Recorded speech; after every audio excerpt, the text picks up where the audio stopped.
You're correct. You're correct. I don't think so. I think they're gonna, You're they're gonna correct. know what to address. He knows You know that. what I mean? He, She's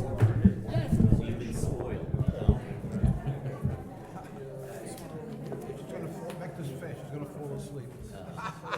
This is not exciting. All right, ladies and gentlemen, if you could please find your seats so we can get started with our next hearing. Please find your seats. Okay, Ready? and for the fourth hearing, Mr. Rivera. Application of Harrison Avenue, Mineola LLC for a special permit pursuant to Chapter 550 of the Code of the Incorporated Village of Mineola entitled Zoning, Section 550-15.1, entitled Downtown Overlay District, to construct a four-story, 42-unit residential building located upon the property currently known as 228 Harrison Avenue, Mineola, New York, known and designated on the Nassau County Land and Tax Map as Section 9, Block 404, Lots 5, 807 through 811. Okay, so essentially same rules as the previous hearing, so no need to go over them. Mr. Gibbons. yes, Mayor, the Nassau County Planning Commission has reviewed this application and recommended a local determination. And I'd ask for a resolution from the board under CEQA declaring this an unlisted action. Entertain a motion. Motion. Motion by trustee Casada. Do I have a second? Second. Second by trustee Clark. All in favor? Aye. Any opposed? Motion carries. Mr. O'Keefe, affidavit of mailings has been received. Thank you very much. Now, Mr. Silva. Good evening, everyone. evening. Mayor, members of the board, Mr. Gibbons. Good My name- evening. My name is Marco Silva, SALVA. I'm with Harris Beach, 333 Earl Ovington Boulevard in Uniondale, New York. I'm here today on behalf of the applicant and owner, which is Harrison Avenue Mineola LLC. And with me tonight, I have the principals, Puneet Chandok and Mr. Wesley Tuka. I also have with us today Sean Mulryan, goodness, of Mulryan Engineering, and Michael Rand from North Coast Civil Engineering, and Emilio Sosa, which is the architect here. The property address is actually, it's three. It's 218, 222, and 228 Harrison Avenue, and those are lots 807 through 811. Those houses are three mixed use and one family and a two-family, and those are all going to be demolished. The subject property is about 19,500 square feet, 195 frontage, 100 depth. It is located on Harrison Avenue on the north side, near the intersection with 3rd Avenue and west of Mineola Boulevard. The three houses that are going to be demoed under this proposal were built in 1921 and 1938. And the subject property is located both within a B2 special business district as well as R3 residential, both as modified by the Downtown Overlay District. As we all know, the comprehensive master plan was commissioned by the Village of Mineola back in 2005, and then subsequently in 2015, a subsequent study was run to see how that was going, and that later report in 2015 noted that since 1970 there were 3,000 fewer people living in Long Island, in Mineola, as compared to 1970. The master plan recognized the need for multifamily residential uses, and the village subsequently enacted local laws establishing overlay districts, this one included. This one was formerly known as the Development Incentive Bonus Law. It is now the Downtown Overlay District, and it was codified as Section 550-15.1 in the Village Code. This application is made pursuant to that section, which authorizes the Board of Trustees to consider each application on a case-by-case basis in light of the overall vision for this overlay district and the comprehensive master plan, as well as ongoing revitalization efforts undertaken by the village since that time. In order to further these goals, the board is authorized to ease various technical, use, and dimensional requirements. Too fast, sorry.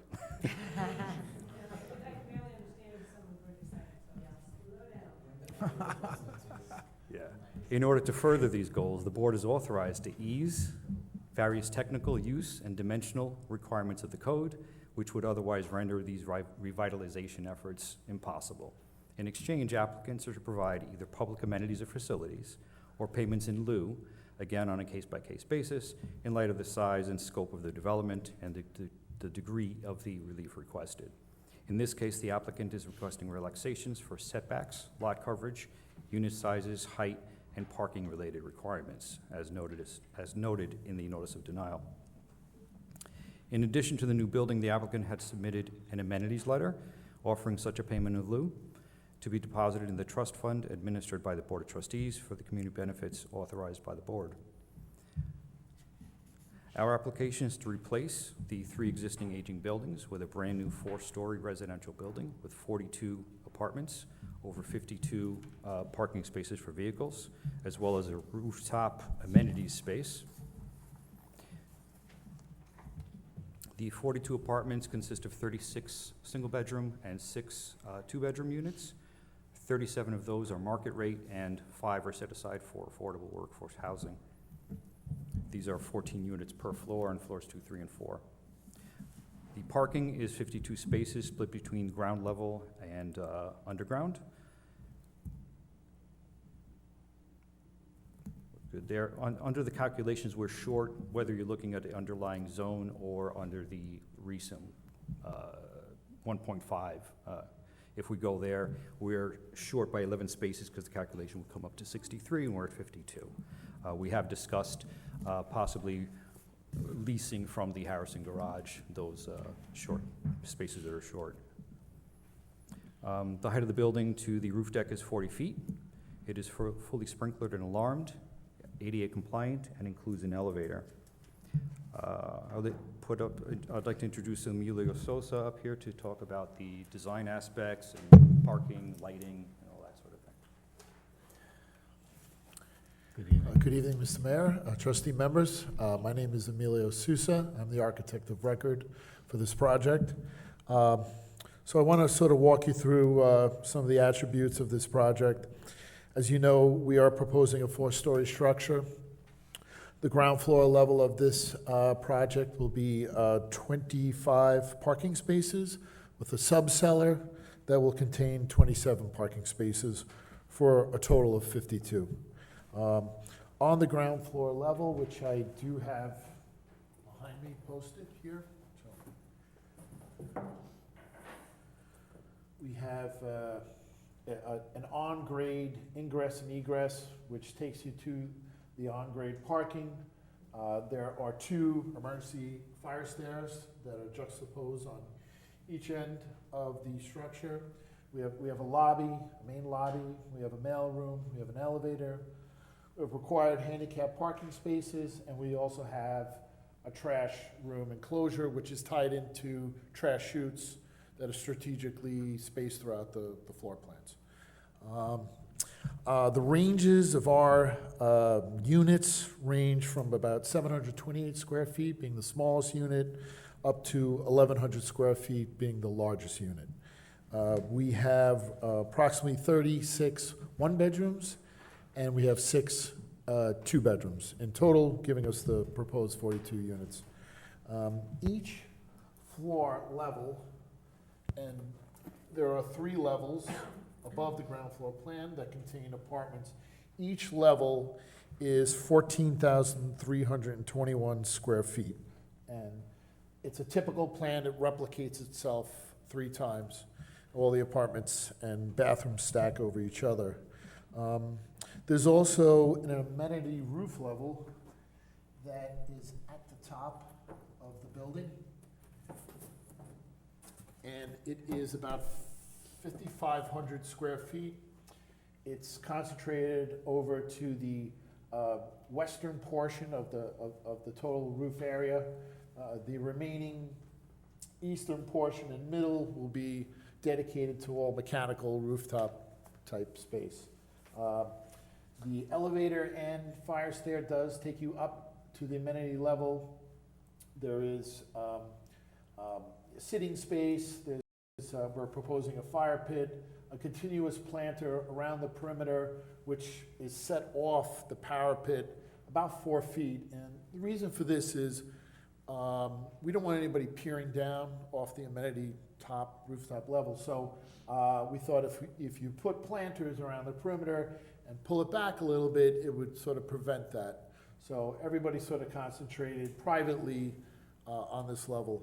I think as Marco mentioned, it's 40 feet from the roof deck to the immediate adjacent grade. What else? The exterior, which is eerily similar in some ways Yes. to the other project, and we did not coordinate with each other in any way. But it will be a brick veneer in combination with. Mr. Souza, if you don't mind, come up to the microphone Oh, I'm perhaps. sorry. Mr. You could bring that with you. Yeah, Yep, I'll just- that would be I'll better. switch this. Yep, Yeah. sorry about that. So the exterior is going to be a brick veneer in combination with an aluminum metal panel system. It's a muted black matte finish. It's the idea was kind of blending old and new. As you can see, these sections sort of harken back to older type tenement type Brooklyn style homes, and it's blended with sort of a newer modern facade. So it's sort of a transitional look, if you want to say that, sort of coming together in one building. And if the board has any questions or comments for me. So you will have, there will only be, so currently, and I should have asked this, the prior applicant, currently, obviously, because there are 3 homes there are 3 curb cuts, correct? I believe Right, so, yes, of existing, course, right, 'cause yes. They each have a Yes. driveway. Yes. Now that will be replaced with 1 curb cut? Well, no. We have 1 curb cut at the ground floor level, taking us to the ground floor parking, and then a separate curb cut, which is a ramp that takes you down to the sub-cellar Okay. and the additional parking. So two curb cuts. 2 curb cuts? but Yes. We'll still lose 1, so we'll actually gain 1 on-street parking spot. Yes, Right, correct, okay. yes. Could you elaborate on, normally, when we have projects like this, we try to set them back from the street as much as possible. Here, it looks like you've tried to set it back from the rear as much as possible. Can you elaborate on that? Yes, so knowing that we had single-family houses directly behind us, and we are, the very edge of that overlay district, we felt that to pull the structure forward and favor and hug, essentially the lot line that's common to Harrison Avenue, and really try to develop as much distance as we could between the back of our building and the common property line to all the single-family homes that are behind us. And what is that setback? That setback is, it's 23 feet, because the building undulates a little bit in the back, but it's 23 feet, but the majority of it is 24 and a half. Okay, so about 25. Well, the code requires 25, so you're basically right there. Basically right there, Right yes. there. Okay. And that's the length of the property? The entire length of the property, and we wanted to heavily screen that area with landscaping. We're not proposing any parking or paving or anything of that nature back there. It would be a landscape buffer between our building and that common property line. So cars never will circulate back there? Cars will never circulate back here. This is essentially just a landscape dead area buffer zone. Okay. I believe, Mr. O'Keefe, that because this is in the zones, how high of a fence can you put there? 8 feet? Is that about right? 8 feet, I yeah. believe, okay. And you're proposing putting some kind of fence as well? Certainly an 8-foot fence, and then the landscape And the buffer landscape. adjacent to that, yes. Okay. Deputy Mayor? Could you just go back to the front elevation for me? Yes. My question to you is the 40 feet, I see that some sections of the building are higher than others, so I'm assuming that 40 feet is that highest point, am I correct? The 40 feet is to this main roof deck level. These certain areas, which are the fire stairs, Okay, do penetrate that 40 feet only to provide access Yeah. to the amenity level for the fire stair and the elevator. So those bulkheads are beyond. how much 40. beyond that?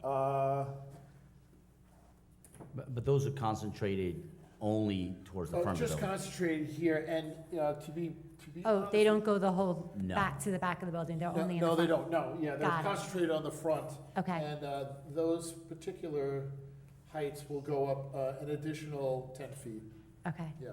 And then the sections of the building which are steel, those windows are people's residences, correct?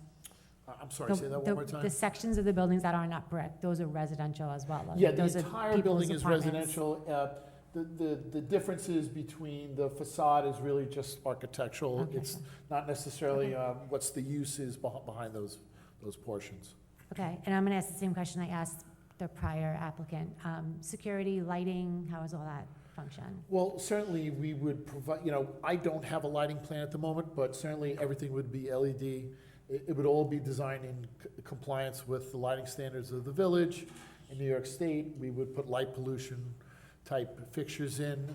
Certainly, we'd want to, well light the ground floor parking because it is semi-enclosed. So I think, not to reference the other application, but certainly we would Okay. comply with all of those requirements and standards. And security, I'm assuming it's gonna be fob system, it's not a manned building, so it's. No, it would be a fob system, yes, Okay. correct.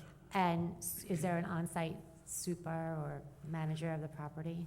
No, I don't believe so. One of the owners currently, sorry, Sorry. Wesley currently manages other buildings, and he's available 24/7 to deal with any issues, but not on site. Okay, thank you very much. Mr. Casado? Thank you, Mayor. Good evening, guys. So when I first saw your drawings, I wondered why you put the landscaping in the back. I wanted it up front, but now I understand the reasoning, and I agree with that. Thank you. Charging station? No. No charging stations? No charging Thanks. stations. Okay. Okay, trustee Clark? I have nothing at this time. Okay, trustee Salasi?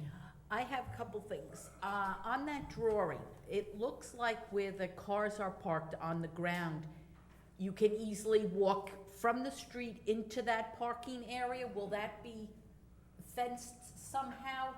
Yeah, well, I guess it's a little That the hard cars to. aren't visible from the street? Yes, it's a little hard to tell on the rendering, I guess, but we have these metal perforated screens that will infill those areas here so that the actual on-grade parking is hidden. Maybe this is not a great representation of it, but certainly, we'll make sure that they are not visible from, grade level. From the street, Yeah, we'll put okay. something a little more opaque that, hides it. Okay, and then I think my only other question is, on the engineering report, the very first page, it says 42 apartment units, which you've been saying, Yes, but then right underneath it, it says 36 one-bedroom and 12 Yes, two-bedroom. That was an error. 6. I'm not calling anybody out. Oh, no, I doubted my own ability when and I was reading that. I and- doubted my own ability to read. my name is Sean Mulryan, Mulryan Engineering, 1225 Franklin Avenue in Garden City, New York.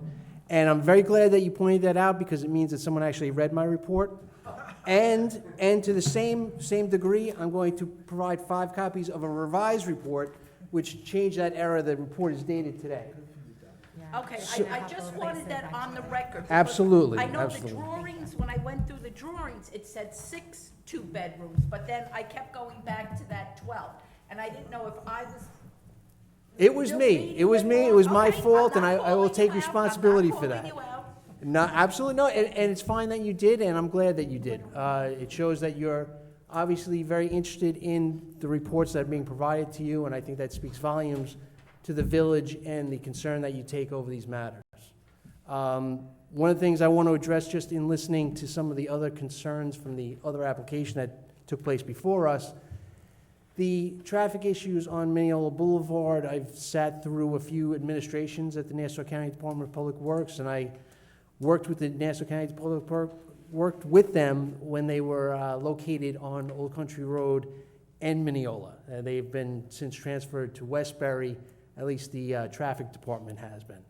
But I know that the Nassau County Planning Commission also reviews these applications, as was referenced earlier in the application. So the Planning Commission takes a unique stance in these types of matters, in which they look broadly at all applications within the county.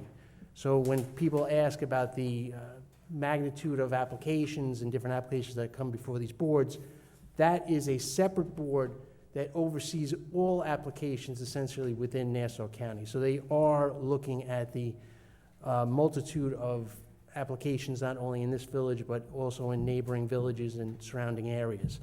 So there is concern on numerous levels. The applicants need to go through many different boards and reviews in order to bring these projects to fruition. I would encourage the mayor to continue to talk to the Department of Public Works about the timing. Again, I've been through a few different administrations and different staffing. I know they have certain staff members that are in that building in the traffic department that did sit at one time on Old Country Road, so I know that they're familiar with that area. And timing is one of the things that traffic signals benefit from, and also needs to be tweaked from time to time. They are in the same position as the village, just as a, I guess, FYI, to let you know, when it comes to Jericho Turnpike, which was mentioned earlier. The county is then forced to speak to the state, and the state has their priorities, and the county has their priorities, and those issues play out over time, and hopefully to the resolve of everyone as new technology is brought on board, these things will improve. There's been great advances in technology, and even in recent years, and we believe that traffic engineering, traffic signal timing will benefit from those improvements. But to get to the matter at hand, we are proposing a new development here. This will have 42 apartment units, 36 one-bedroom, and 6 two-bedroom units. The subject site, importantly, is located directly across the street from the Harrison Garage, or Municipal Field number 5. So, as stated before, and stated by the mayor and also the other applicant, that parking garage has been newly reconstructed. I know that there was a parking garage there, then it was a surface parking lot, then the new parking lot, which exists today. Parking is available at that site. Obviously, parking would come at a fee to the applicant. The applicant has stated on the record that they are willing to negotiate leasing parking spaces within that garage. That garage is available for parking. People can pay a fee to have a permit there, so that it's not unusual for this applicant to ask for that parking. Once again, in this report, we looked at the Institute of Transportation Engineers. I know that, again, spoke last time.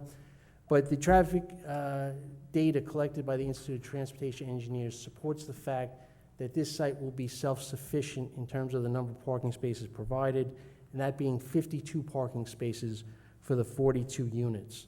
One of the things that the Village of Mineola has to its credit is a robust transportation system.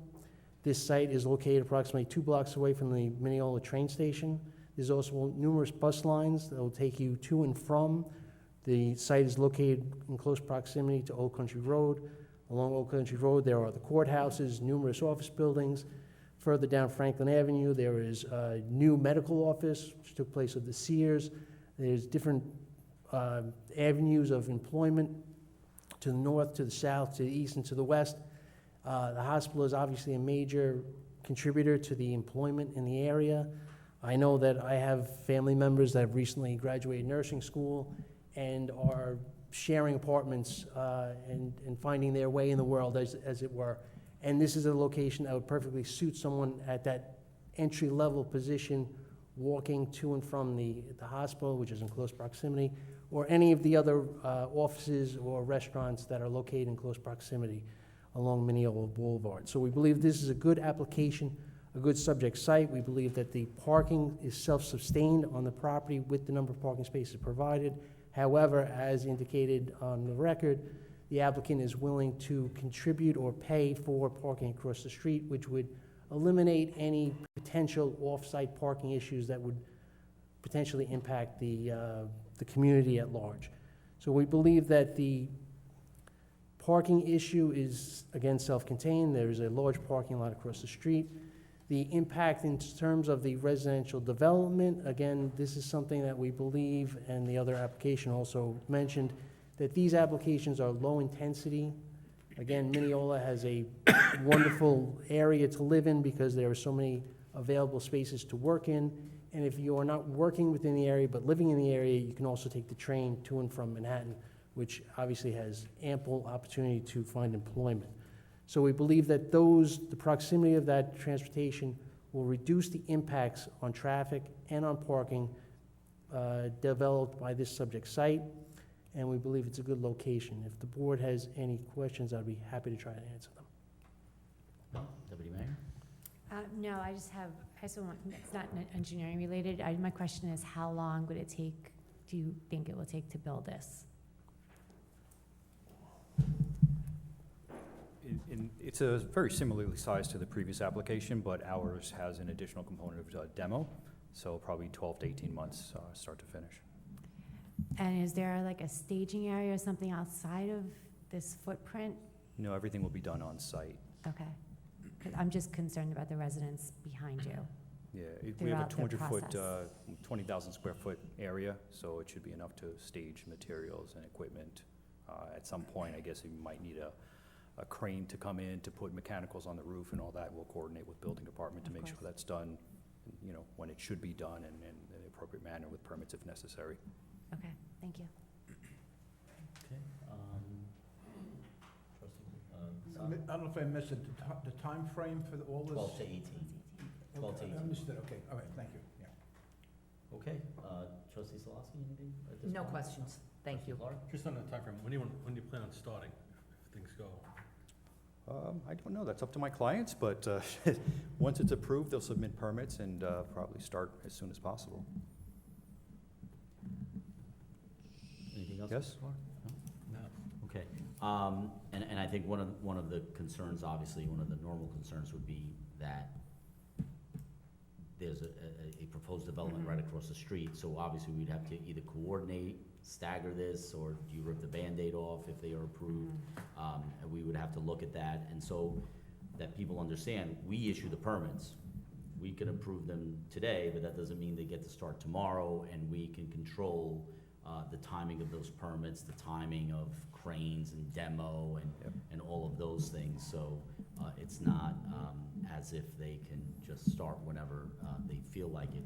I'm gonna go on record again as stating a couple of things, and I probably should have been more forceful in the last application, but I think that this applicant understands that all new developments are going to require private carding.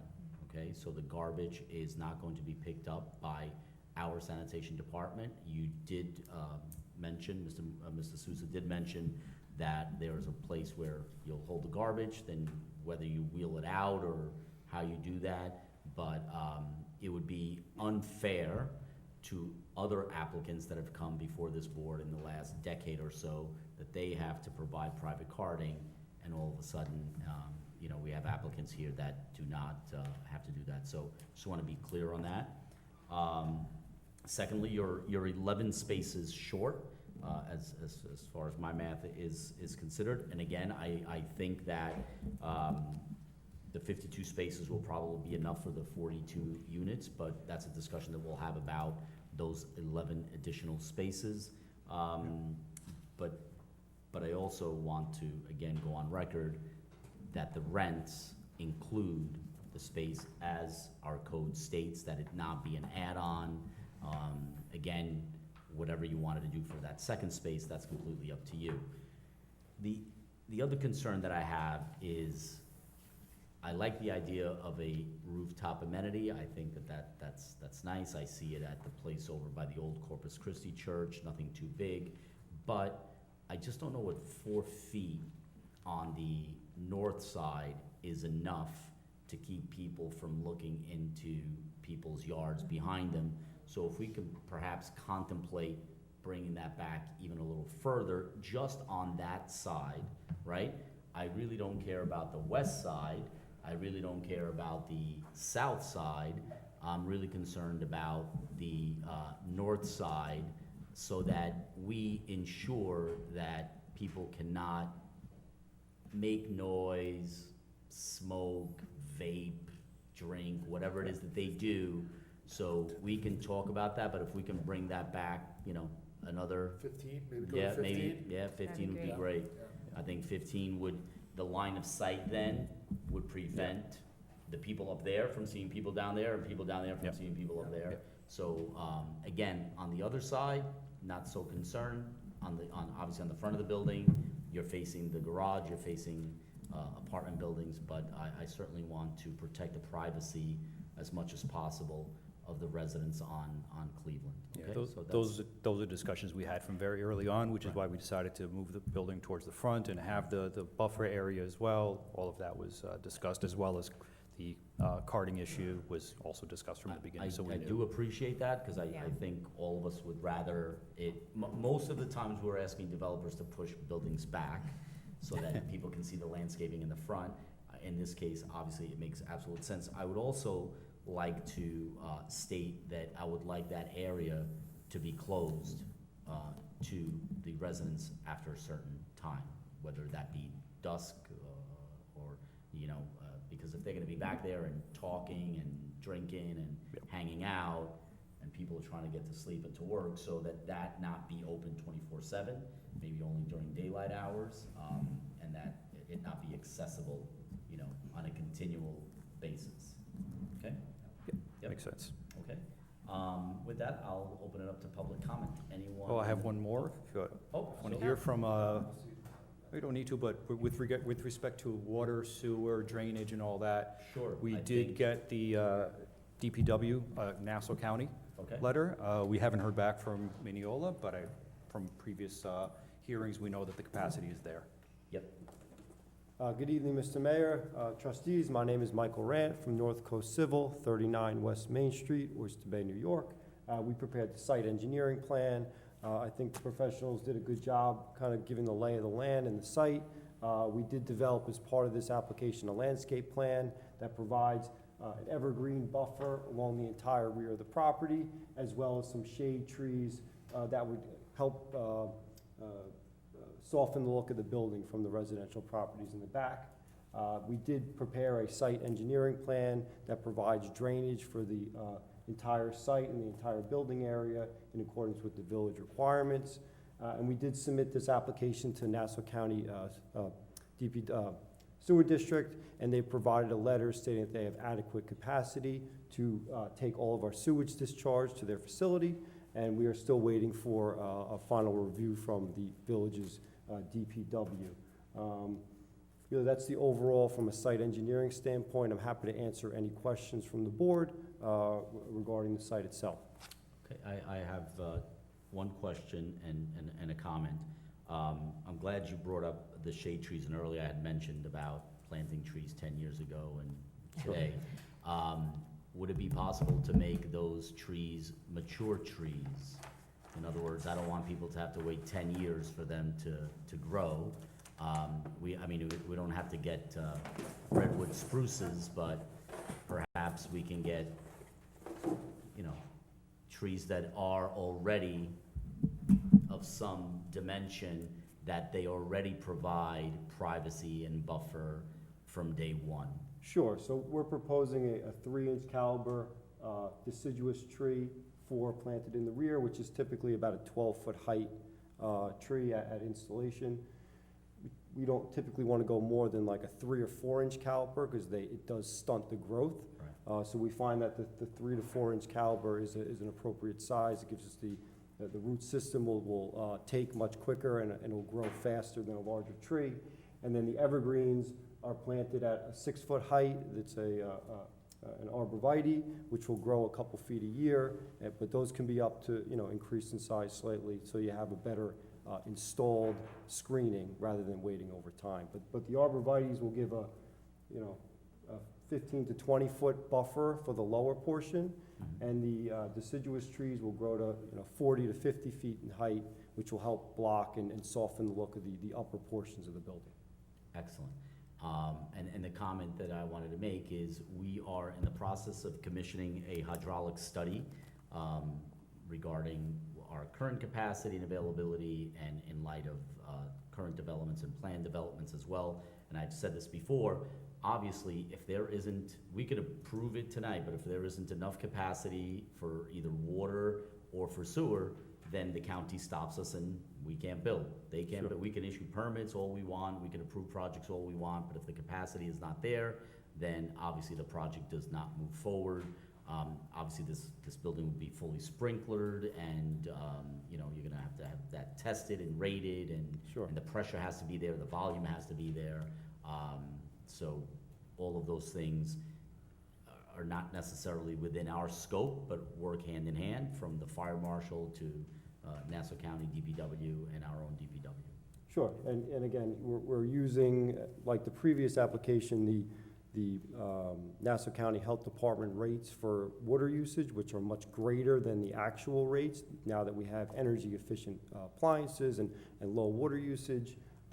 And we did get the letter from Nassau County that says their sewage treatment plant has enough capacity to accept what we'll be discharging to it. So, and we'll work with the Village of Mineola's DPW to confirm that we have enough capacity. Will this, I don't know if this is a question for you or for Mr. Souza, will this be also a fully electric building, or will there be gas or oil, or have you not discussed that yet?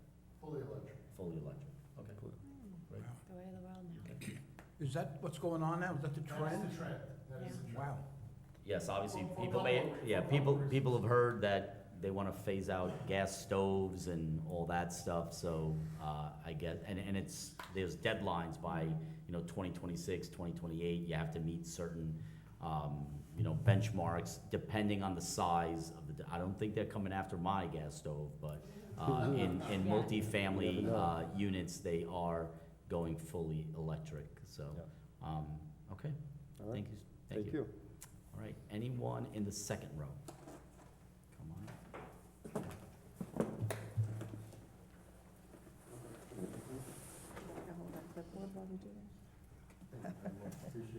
Come on.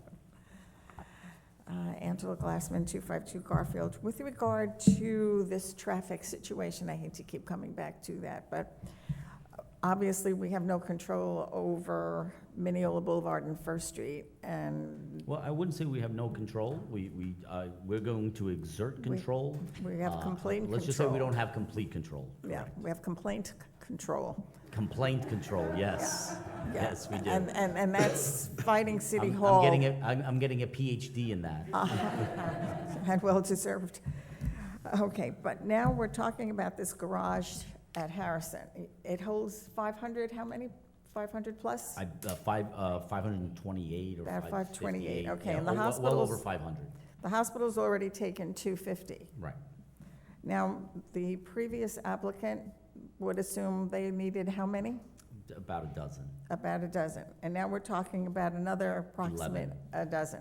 Right. So how many does that leave for the current residents that we have that were thrilled to see that appear? Yeah, many residents were thrilled, but I think that the price of operating the garage, and because many buildings are providing their own parking, Yeah. and because of people not commuting as much, we sell a lot fewer commuter passes, so there is more parking in and around that area, just in general. And by the way, the hospital, that is not in perpetuity, that we do that on a year-to-year basis. And we're pretty much, we've told the hospital because if you remember and if you've been paying attention, the hospital was going to build a parking garage Yes. on that spot that you now see on the corner there. And they decided that they didn't want to build the parking garage and that they would rather see if they could lease spots from us. And I think for us, it's a win-win. So our garage at peak times currently at about 40%. this would not even put it close to 50%. That was my next Yeah, question. yeah. How full is it normally? It's at peak, it's at about 40%, Okay. which still generates good income, as you heard during the budget Right, you're presentation. getting revenue from So it. we're getting revenue. That got wasn't the that. case. You have to remember that this was built during COVID and Yes. opened at the end of COVID. And, it was a little touch and go there for a while. But, and our parking expert at that time said that it does take time for these things to mature, for people to know that they're there. I've had numbers of people said, I go downtown, I can't find parking. I said, there's 500 spots right there. So sometimes it's an education process. But I think we have enough to handle it. And then, in a year or two, the owners of this building come to us and say, look, we have 42 units and only 36 cars. We don't need those 11, and we can prove it to you because here are the names of the people, here are the cars, this is what we have. And conversely, our parking supervisor, his office is located right there, he may turn around to me and say, hey, Mayor, I got like 20 people coming from that building, and we're gonna go to them and say, hey, you know what, you said 11, but it's gonna be 20. All right, and the same thing for the hospital. You're saying that it's a yearly situation. If we needed more space and less, that they would be able But to take I- advantage of, we have speaking that only- option. Speaking only for myself, I think I'm probably at the limit of my comfort zone in terms of committing more spots to the hospital. I think we're in a good spot with them. If they were to come back and ask for more, I would say, you know what, build that garage that we approved, because that would, and if you remember historically, before this parking garage was there, before it was a surface lot, Yes. it was a decrepit garage. That Winthrop, we owned the ground. The ground. They owned the air rights, or rather they leased the air rights. So, there's a lot of history with this property between the hospital and the village, So now the village owns it completely. completely. That's a good thing. Now, I'm just a little confused. The two buildings and the driveways, this one and this one, where are the other properties' driveways? Oh, you Are mean they opposite each other? the previous applicant? Yes. No, they're further west. They're further Going west. to be further They're west. not gonna be So they're not going to be facing- near each other? No, this building is directly across the street from the parking garage. Mm-hmm. The other building is the next block. I mean, they'll see each other, but they're not They're diagonal. exactly. So they're kinda not near diagonal. each other, coming out at the same time in the No. morning for commuting and No. returning, for No. the most part? Yep. Okay, and so then they'll be all exiting more than likely toward the boulevard as well? Well, I would think that this one probably more towards the boulevard, the other one probably more on Third Avenue or Horton.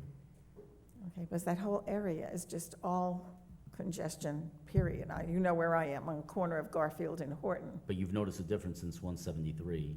Oh, wonderful. All the doctors left and went to the Sears building, Right. or many of them did. So now, is that parking available? Well, it's Parking? private property, It's so still it's not private property, right. available, So but there will be something there. Or is the village able to negotiate with them for any amount of that space, or no? We could, I don't think we see the need there. As I said, our Not yet. parking garage is not at It's capacity. not full. So, And that's a monthly fee, that parking garage, correct? that is a monthly fee. You can do it a number of ways. You can pay hourly, you can pay monthly, you can pay just during working hours. We have a different schedule. You can pay 24 hours. We have a different schedule. Everything is key fob, cameras everywhere, very well lit. So it's a beautiful garage, and certainly if you're visiting downtown, it's a very secure, we have security 24 hours a day. It's clean, it's safe, it's netted so people can't come in from the outside. Yeah, it's, Well, I do know that our parking people do a great job on Horton. They're there all the time, keeping track of the overstays, shall we say, because it gets very, very full, and people do not observe the stop signs either on that corner, and our school buses stop right there. And I even had to cross my street to just mail a letter, and 2 cars went right through the stop sign. So I'm hoping that these folks also will be asked to observe the quiet, more calm driving restrictions that would be required for students as well as the remaining residents that are in the area. And somebody had mentioned it earlier, if it ever came to the point where we thought that it made sense to make Harrison a one way or the other, then we would do that, or we would commission a traffic study to do that, if it made sense. And that's something that we want to partner with the county as well to perhaps work, because like I said, First Street is a county street, Second Street is a county street. Many of them. Main Street is a county street, and Mineola Boulevard. If we, the hospital kind of complicates things because they need access to the emergency room, emergency vehicles, ambulances, Correct. police cars, et cetera, need to be able to get to the hospital the quickest way. They can't be going around the block just to get there. But those are all possibilities. We've done it in the past. If residents on Cleveland want to change the parking regulations because they feel that there's a spillover of some kind, we do that all the time. People just say, hey, we're seeing normally around schools like Chaminade or the middle school, you'll see that the regulations are so as to minimize. I know the impact Garfield on Avenue residents. is known as the stop sign alley, because there's a stop sign on every corner.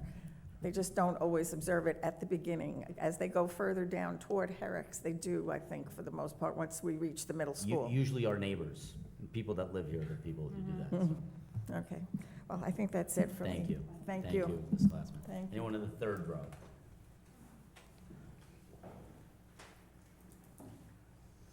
Hi, me again. Okay. Dolores Hart, 120 Horton Highway. I didn't hear anything about a traffic survey, how many cars they expect to be coming out onto the roadways, okay? It's all here, but I'll have him, Okay. yep. The rooftop amenities, I'm concerned that they're going to use planters as a barricade instead of putting a fencing on the roof, because we all know when people drink, they get stupid, okay? Okay. Why is the amenities section on the western half of the building? The western half is leading into other apartment buildings and residential. The eastern half oversees businesses. Yeah, I won't answer this for them, but obviously, I think you just answer that question. If I were building a building, I wouldn't want to put an amenity section overlooking the Social Security building. I think it's an aesthetic thing, and they're entitled, obviously, to produce the best product that they want for their residents. But they can answer that, why they put it on the west instead of the east. But I certainly do appreciate your comment about making sure that it's safe, that it's high enough, and that they can't walk past whatever barriers there to I know we're to close to the edge. hospital, but we don't need to be giving them business, No, okay, so. no. Okay.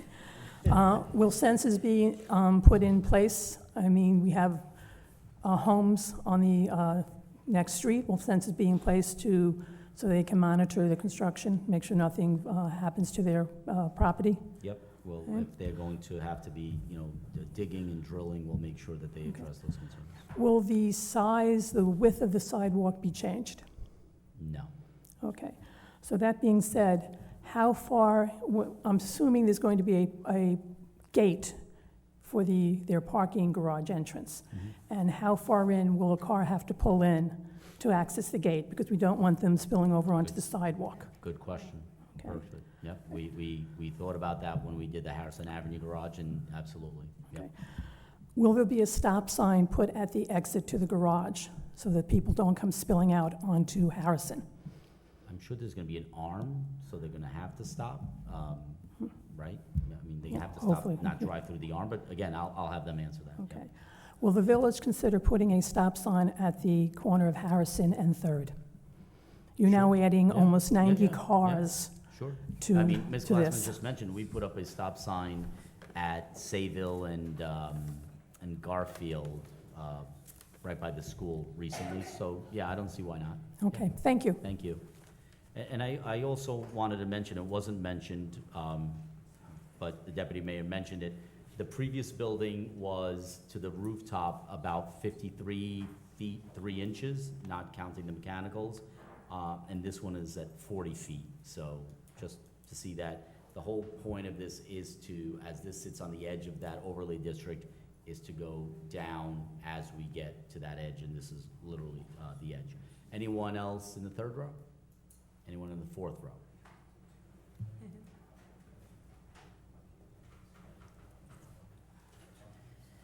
Hello again. Someone left stuff up here, I don't know.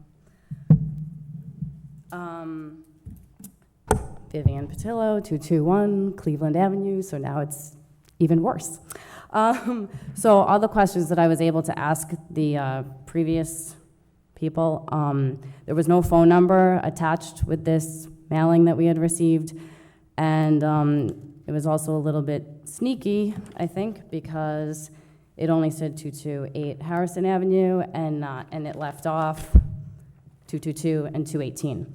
So we're at 221, it's there, our whole backyard. We've also worked very hard in planting. When we bought the house, there was one tiny little tree there, and we have like filled it in with, that's where we get our peace and quiet. Anyway, so the whole list of concerns that I had with the previous people, but they were able to answer like all of that stuff, I'm going to just give you the list now, since I wasn't able to ask any of the questions.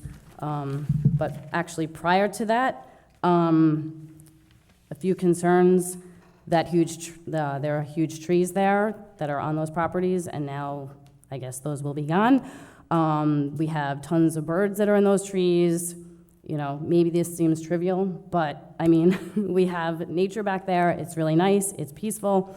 Now, where we have a lot of shade, now, we've planted a bunch of stuff, but that's still going to take a lot of time.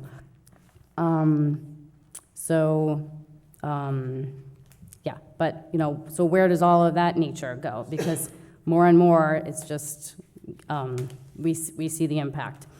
Also, the privacy, with the rooftop. I mean, I'm concerned about the privacy with all the windows that are there. I'm assuming that the windows are on all 4 sides, but maybe you would be able to clarify that as well.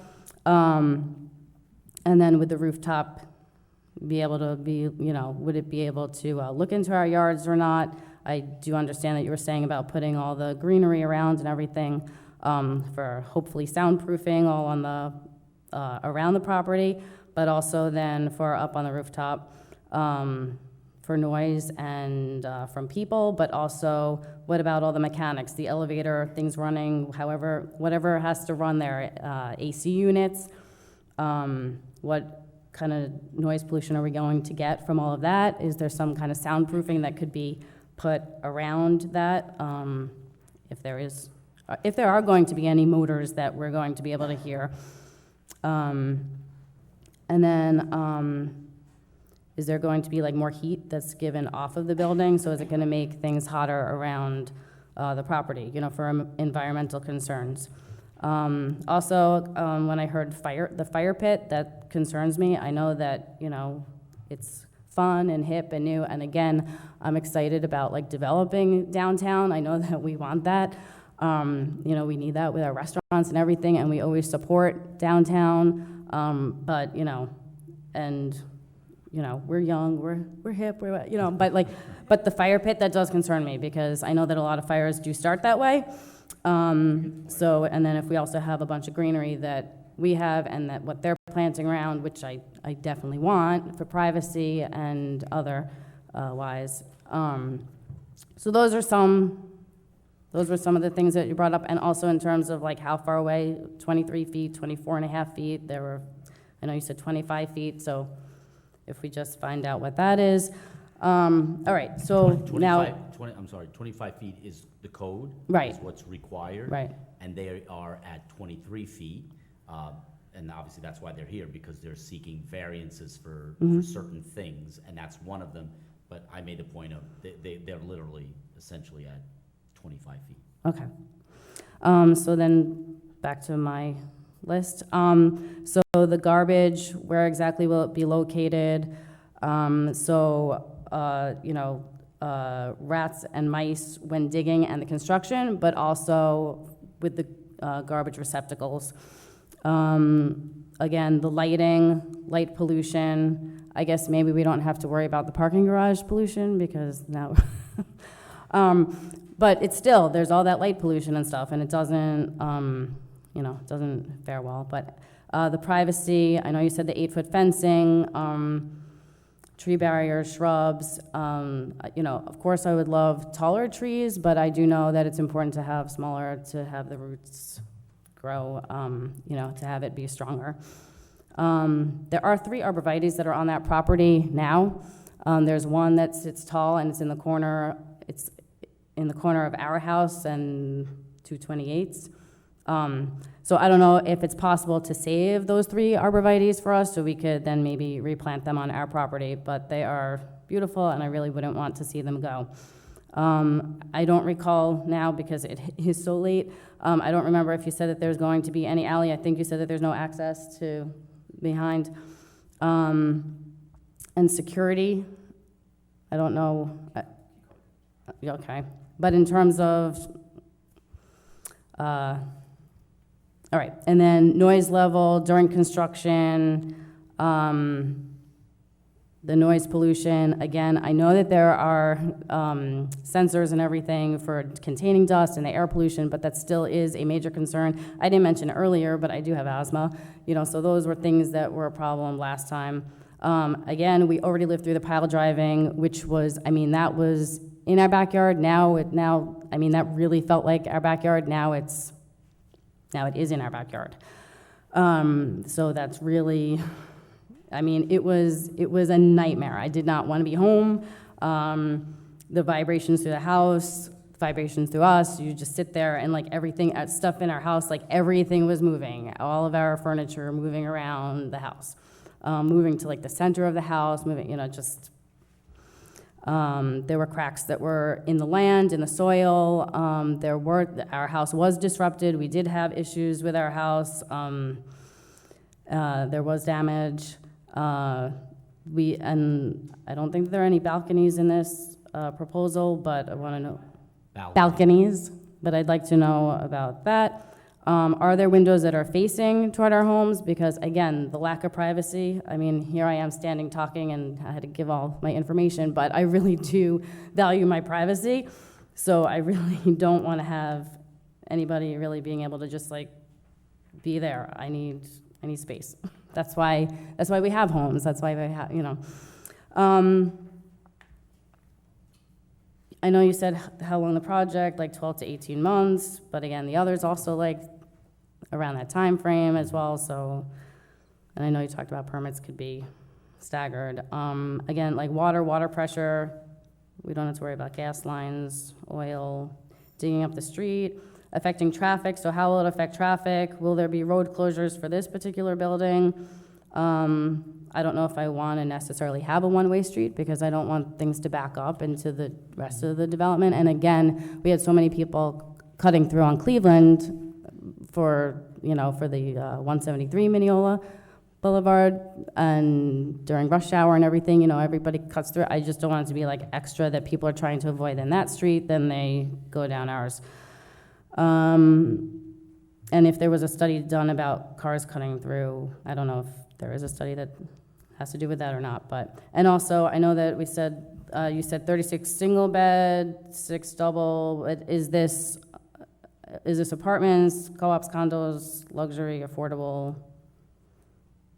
And then with the parking underground and on street level, so I do have that concern with the pile driving and things like that. I think I covered it. Yeah, you're very thorough. I do think that obviously the construction of the parking garage, the foundation for that, the weight of that structure is very different from either one of these buildings. So the amount of, and the depth that they went to and the amount of pile driving that they had to do, but I'll let But it's also Susan now answer closer that. to I'm us. sure, yes, Yeah. absolutely. But I'm sure it's not going to be at that level. The the rooftop amenity is literally going to be as far from you as possible. I mean, still, but it's not directly behind you. It is literally at the furthest western, southern corner, where you're gonna be at the furthest eastern, northern corner. And the garbage is going to be as close to Harrison, so as far away from your house as possible. I will ask, because I am looking at a picture here, and I do see that there are a couple of mature trees. Whatever landscaping they can salvage, if they can salvage anything on the property line, certainly anything that's on your side of the fence, they should absolutely salvage. But that's the question why I asked about mature trees, right. and try to get those trees up as high as possible to give you that privacy as well. But I will say this as an aside,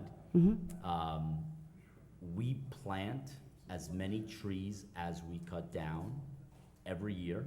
We literally plant hundreds of trees. I call in about it too, so yes, It's- thank you. I got a phone call from your neighbor who wants me to cut down the tree in front of his house. So we get this. It probably is, other than the condition of the streets, the issue that I've dealt with the most, and people are so opposed by this. There are people who don't want trees in front of their house, and then there are people who are ready to chain themselves to the tree in front of their house. And it's a fine line that we have to walk. I like trees, I like shade, I like the fact that, you know, I don't wanna live in a concrete jungle. But there are people that will take down 2 trees and they'll say, don't put back 2, just put back 1. Don't put back any. I spent all this money making my house beautiful, I want people to see it.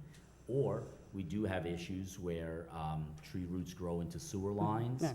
and people don't wanna deal with that. We also have issues where our village planners 40, 50, 60 years ago decided that they would plant trees in a utility strip this big Right. that are gonna grow to be They- this right. big. So we're not doing that anymore. So as somebody said about technology and evolution, we're learning, and but all of your concerns are very, very valid, and I'm looking forward to seeing the applicant address them. And also with the deciduous trees, depending, you know, to grow 50 feet, I just want to make sure also that those roots don't go completely like, you know, under the house and like disrupt that stuff too.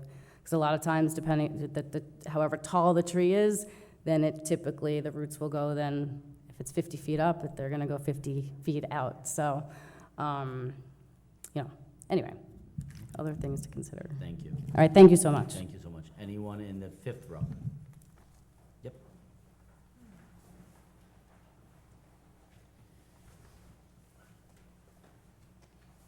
Good evening. Hello, everyone. My name is John Strine, 362 White Road.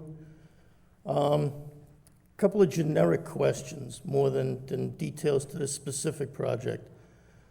Paul, you mentioned that the county has been involved in some of these reviews regarding utilities. Every single one. Are they aware of the potential impact if the Village of Mineola said yes to all these plans, they'll think their way through this? Yep. Okay. Yeah, so I ask because I'm kind of sort of in the business of having to deal with the counties and agencies in the engineering world I'm in, Yeah, we have. and things slip through sometimes. Yeah, so like right here, before the Nassau County Planning Commission, State of New York, and it's got the applicant's name, the property, and as you can see, they do an environmental study, and then they give us what's called either a local determination, meaning, hey, you know what, we're good with it, you do what you wanna do. Or, like I've been called in with Mr. Gibbons to elaborate on projects or to speak on certain projects, to explain, because they may be just a few feet outside of our village, but they don't know our village the way that we know our village. Of course. I actually have the names of the people who are here. I don't recognize any of them. But yes, every single project that comes before this board has to go to the Nassau County Planning Commission, and as the gentleman said, there may be a project in Garden City that I don't know about, but they know about it, and if those two projects are, you know, in competition with each other for some reason, whether it be for utilities or traffic, they would then, you know, say, I mean, I suppose they could say no. Oftentimes, they don't say no. What they may ask for is more information. They may make suggestions. They may say, hey, you know, too dense, not enough parking, look at the traffic flow. So yes, every project goes to the Nassau County Planning Commission before it comes here. Okay. And actually, we can't hear it until we get word from the Nassau County Planning Commission. Okay. On the subject of the land between the new building and the property line, is there access to get back there and clean it out? Yeah. It's a simple door. Yeah, I yeah, realize yeah. that, but Yeah, that's gonna just happen. to make sure it gets in there, because whoever rolled off that six-pack off the roof, as we've been joking about tonight, isn't gonna get back there to pick it up. No, yes, there's definitely gonna be access, and I think it's going to be an amenity space, if you will, probably during the day where people can maybe read a book or just, you know, hang out. I would assume so. I don't think it's not gonna be an alley. You know, it's supposed to be, I assume, to, you know, be as far removed from the homes on Cleveland as possible and create a buffer. But I thought it was stated tonight that that property would not be used by the tenants. No, that's not. And I don't know. They could, that's not what I said. It All right, should could be you please- closed. I said it should be closed at a certain time, but yes, they can, if it's not to be used, I will ask that question, whether Okay. it will be used by the tenants or not. All right. Thank you very much. Ladies and gentlemen, Mr. Strine, living legend right here from Mineola. We just honored him last week, and he does a great job with our baseball program, and now he's doing kickball. Yeah, very nice. Thank you, Mr. Strine. Anyone else in the fifth row? Sixth row?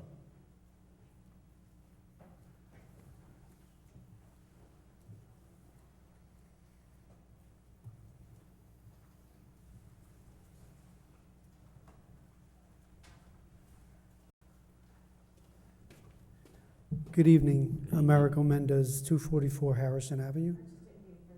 Americo, like America with an O.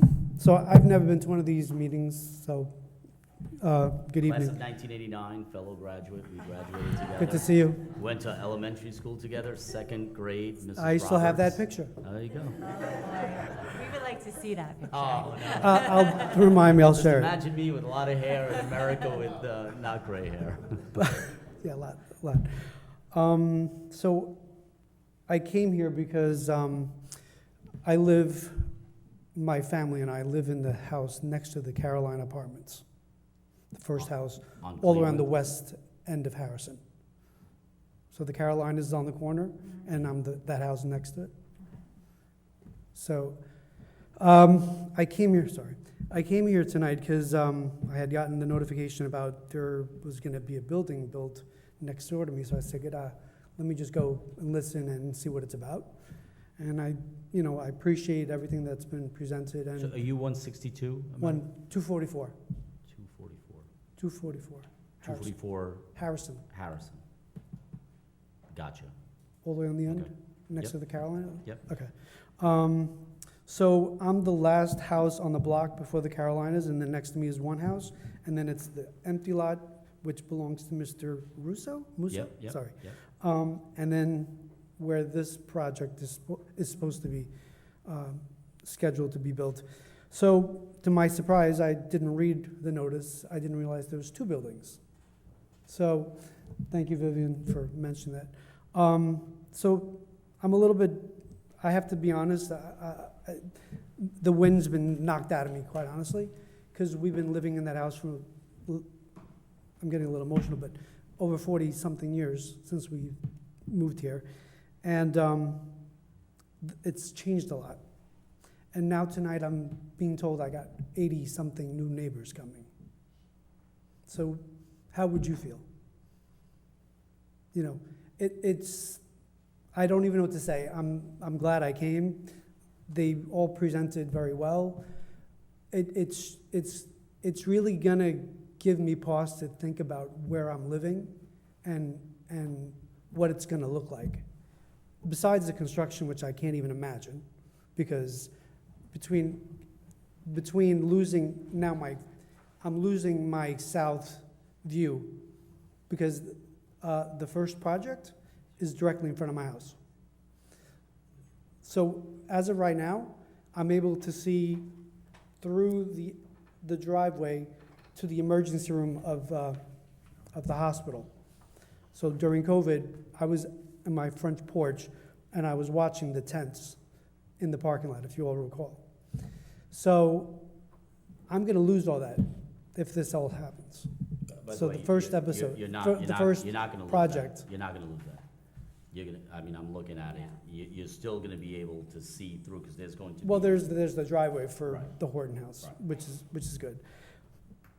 But my point is the quality and what my life is gonna be after the next 2 years. You know, I'm not against, progress. I'm all for it. I think, it would be great for Mineola. But it's not what it was, at least my block. It's no longer what it is, and it's not gonna be the same. So,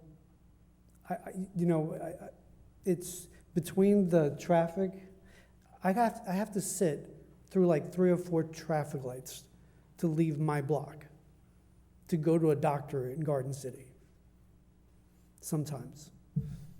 Because most of us work and we try to schedule our doctors, whatever, right? And it's not usually during, when there's no traffic, because there's never no traffic on Mineola Boulevard, right? Yeah. So, I'm not complaining. I just want you to be aware of what this means, because after the construction of the Harrison garage, now I'm trying to imagine what that in front of me is going to look like, and now this next to me, all within the next 2 years. So, other than that, obviously it's beyond your control. Traffic is traffic. We live in a great place. We're right next to, Garden City. We have the Long Island Railroad. You can be in Manhattan in 30 minutes, 45 minutes. Everything's there at our footsteps. But again, it's the quality of life for me. And again, it's not gonna be the same. I think that's all I had. And I don't take it as complaining at all. You're a resident that not only lives there, but has lived here for 47, well, if I've lived here for 47, you've lived here for about 46. And you have every right. The only thing I will say is that empty lot in front of you, right? That's probably been there, I guess, for 40, I don't ever remember anything I think else it's always being been a lot an as long empty as lot. we've been there. But I think we can agree that when somebody purchases land, they normally are going to look to develop it in some way. They're not in the business of purchasing empty land. I know people always say, hey, we can make it into a park, and that'd be great. Buy it, make it into a park. This gentleman bought it, but we do have control, and we do hear the concerns, and we do have those same concerns, because we live here too. I drive Mineola Boulevard every day. I have no choice. I see it. I know this area well. Like, I grew up on Main Street, so we know it well, and we don't take these decisions lightly. I will say this, that those 80 neighbors that you're talking about, our experience has been that the people that have been moving into these developments, these are the type of people that you want for neighbors. These are people who are professionals, these are people who are gonna shop here, these are people who I've seen end up putting roots here, moving from apartments into houses as our aging population. Someone mentioned earlier that 18% of our population is 65 and over, and they are house rich but cash poor, and they need to cash out, or they're gonna move closer to where their children are, whether that be in Florida or North Carolina or South Carolina. And we're seeing families starting to come here as young couples and then purchase homes. So I certainly hear the concerns about traffic, concerns about noise, and even about the quality of life. And these two, for me, these two particular projects present challenges because these are the first two projects that we've really entertained that are this close to our residential community. So it's not an easy decision for sure.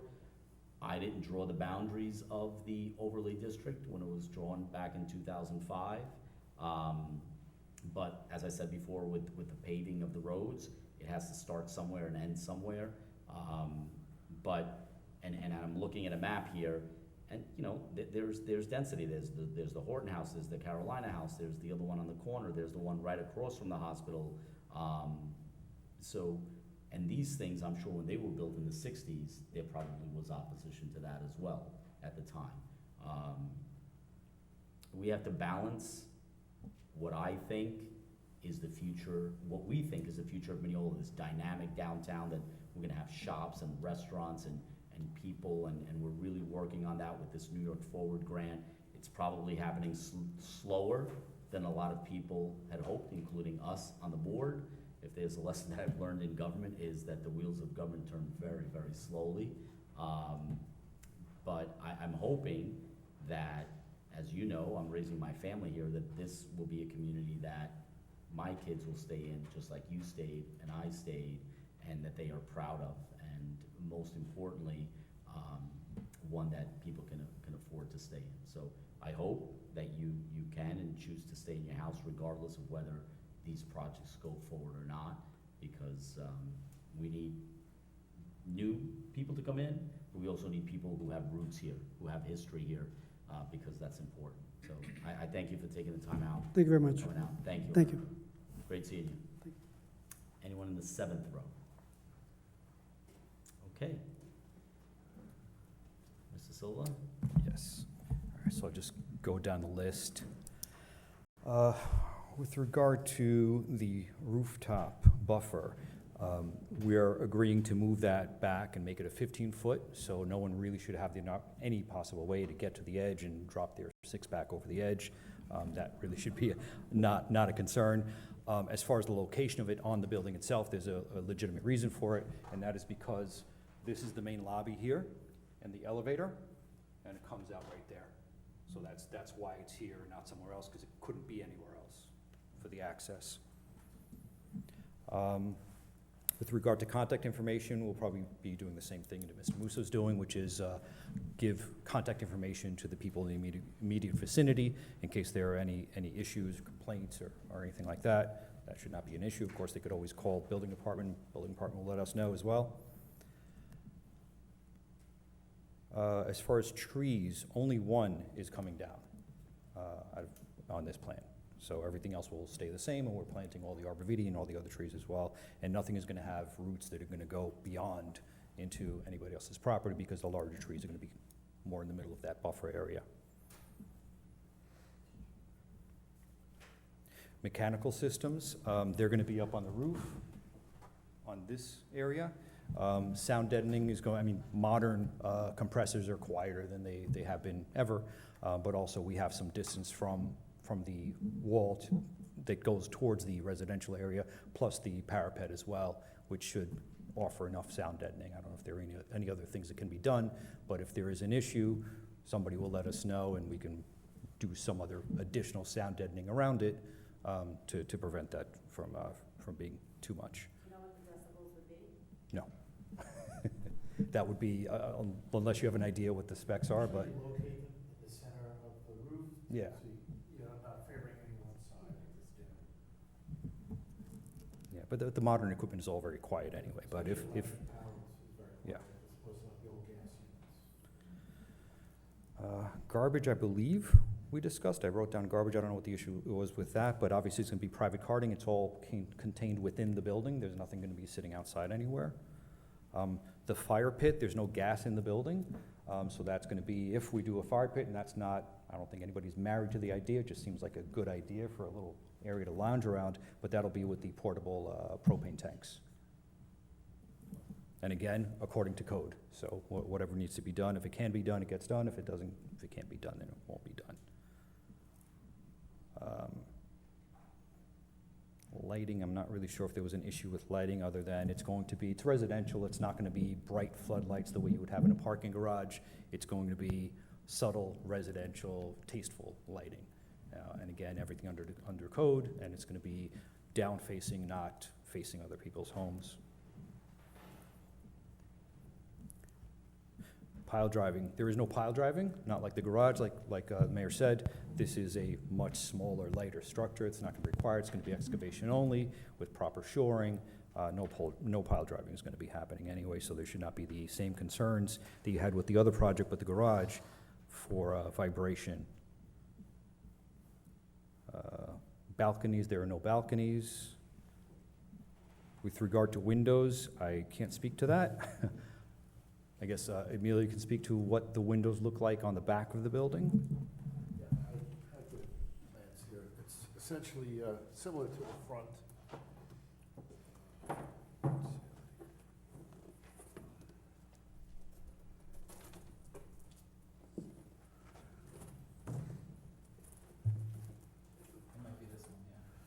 Oh, there we are.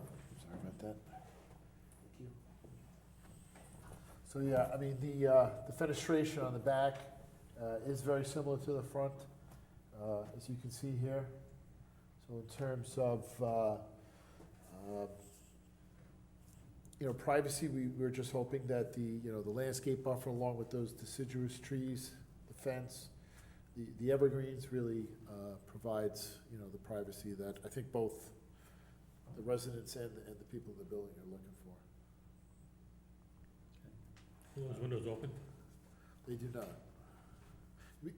We may have, let me retract that. We just may have a single window crank out, like a casement type, but by and large, they're fixed windows. Right, so somebody can't open up the window and blast music? No. Mr. Silva, any other questions from? Yeah, there were a few more on the list here. Road closures, same answer as the prior applicant, or I think I may have mentioned it before as well. I don't expect any road closures, but again, anything that's gonna be done is gonna be done in coordination with the village building department to minimize any disruptions.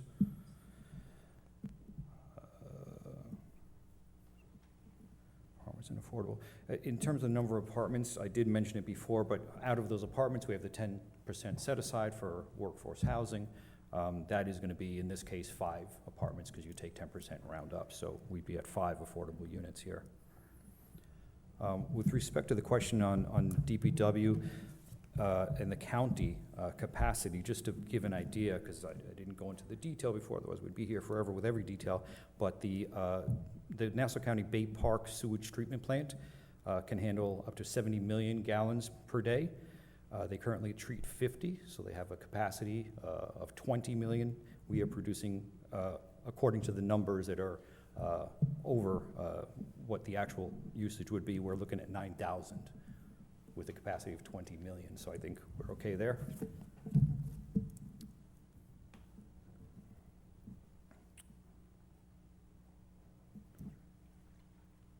As far as that area behind being used by tenants, I don't know. I don't think it's going to be used by tenants. It's there intended to be as a buffer. It can't be closed off altogether because then you can't maintain it, but it's not going to be, I believe, a place used by tenants. Strictly buffer. Even better. Yep, Even better. and make that as a condition of the permit if it gets granted.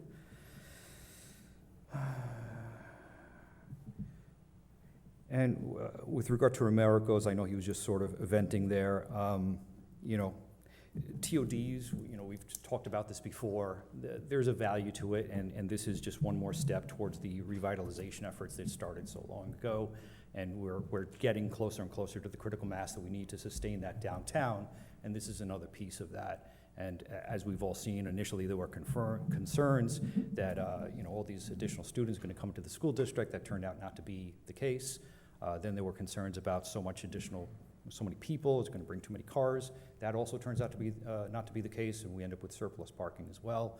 And the sad reality is that people now cannot afford to buy homes when you're young. You don't have enough money for the down payment and to buy these things at the prices that they are. So that gets people stuck in a situation where the only thing you really can do is rent.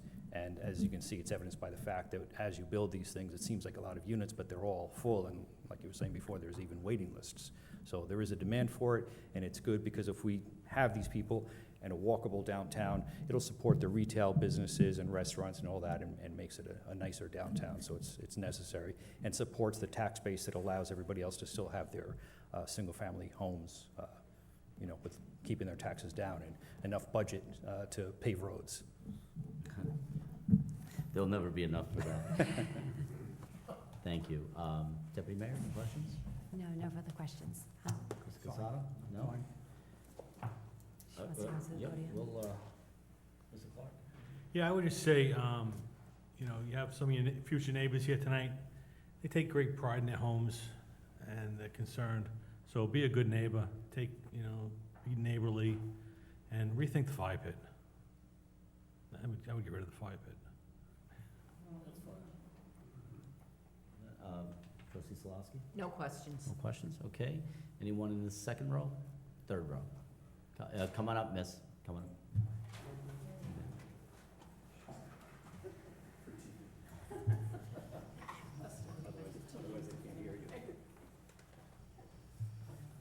So Mayor, you mentioned that you would want a time limit on the amenities rooftop. So are you agreeable to that, number one? And number two, since you're not going to have a super in the building, how are you going to control access in off hours?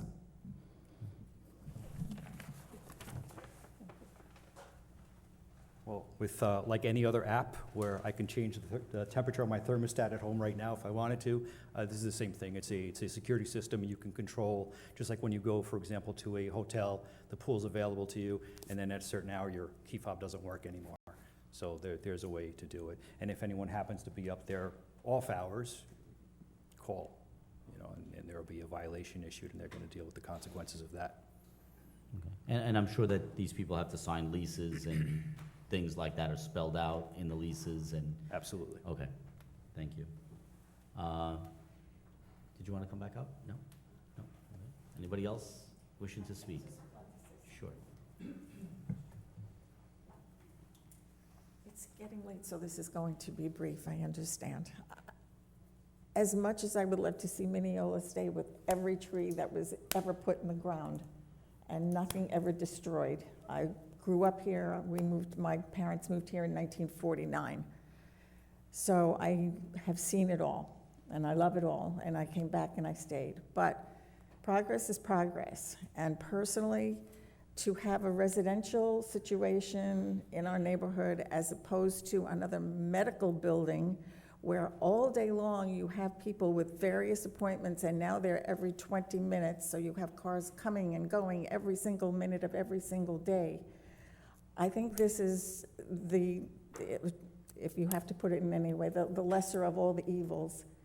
It'll be people who have an interest in staying here, and if they're paying these prices for condos and rentals, they're probably going to take a little bit of an interest, more so than the traffic that would be coming and going to doctor's appointments, and maybe be even a little more respectful of the parking situation in the neighborhood. So as long as you folks maybe can plant an extra tree somewhere, or a planter with a pretty bush in it that isn't going to grow too big in and around the property to make it more appealing aesthetically to the neighborhood, that would be really swell, and I think everyone would appreciate it. That's it. Thank you. I think I couldn't have said it better myself. I think that when people see a lot of residential development, as we know, as I just said to my friend, that nobody's going to buy property to not develop it, right? And I would rather see 42 people who leave in the morning, go to work, whether it's in Manhattan or at the hospital, and then come home at night, have dinner, go for a walk to the park, than having hundreds of people coming and going all day as they do at 173 Mineola Boulevard. So in a way, Americo, you've been lucky to be looking at an empty lot for the last 46 years, but those who have 46 good years. We can't expect to have been looking at an empty lot. I don't think many people in this community have had that benefit of having a lot that size go undeveloped for that long, whatever it was. And there are things that these developers can build there as of right, that they don't have to come here for. And yes, maybe they wouldn't be 40 feet, they would have been 35 feet. But then we wouldn't get to tell them all the things that we're telling them here, that they would be able to, and it could be an office, it could be any number of uses that are permitted there. So I think this gives us more control, and your input matters, it counts, we think about it, right? So like, I don't wanna spend the developers' money for them, but I think it would be in their best interest to reach out to those people directly behind them and say, hey, what can we do to mitigate your issues? Maybe you plant trees on their side of the property. Maybe you plant everybody's on their side of the fence. Maybe you do both. And I think that that's a small investment for a big gain, as Trustee Clark mentioned about being good neighbors. So you go to the 3 or 4 houses that are directly behind you on Cleveland, and you say, hey, how can we make this better for you, so that if you are playing in your backyard or just hanging out with your friends, you don't have somebody. But just remember that privacy is a two-way street. Nobody in that building wants you looking at them either. So they're probably gonna want to close their shades, and I don't know how much of that is going to be a daily occurrence, but it's a concern. So, and I'm sure that they will take that. They have your names, they know who you are, they're going to reach out, and you certainly are in a place where you put us up here. They didn't. And so, and you live here. They don't. We do. You do. So those decisions are taken with that in mind. So, anything else, Mrs. Silva, that you'd like to add? That's all, thank you. Okay. Anything else? Okay, I'll entertain a motion to close the hearing and reserve decision. Motion. Motion by Deputy Mayor Sartori, second by Trustee Casado. All in favor? Aye. Any opposed? Motion carries. Thank you, folks. Have a great night, and it's still Wednesday. Thank you. Oh, we have a work. Oh, we have a work session if you guys want to stay. Brian's on the job. Yes. Birthday cake. The birthday cake melted. Now. No.